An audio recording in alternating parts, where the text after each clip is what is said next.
I'll kind of like walk you through it. 20 years old and unemployed, Maurice Miller has had lots of time to master Guitar Hero, his favorite video game. You have to keep playing even though you're losing. It's like looking for a job. It is just like looking for a job.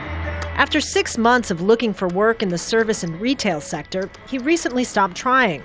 It seemed that every time that I would get called back for an interview, I wasn't making very much progress.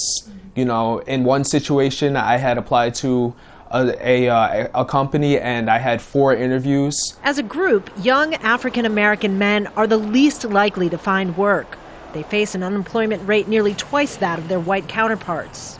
In New York, a recent study found only 1 out of 4 black males between 16 and 24 has a job. Pretty dramatic. Very dramatic, yes.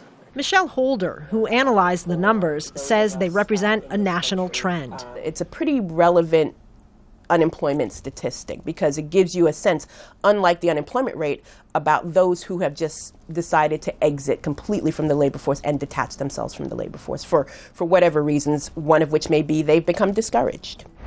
One reason young black men in the United States are less likely to find work is that they're less likely to finish school. Only about half earn a high school diploma, and that's a basic requirement for most jobs. Maurice finished high school but dropped out of college. Now he's planning to return. He'd like to be a doctor, but the last 6 months have shaken his confidence. It makes me feel like I'm not adequate as a member of my family, as a member of society, and just as a man in general.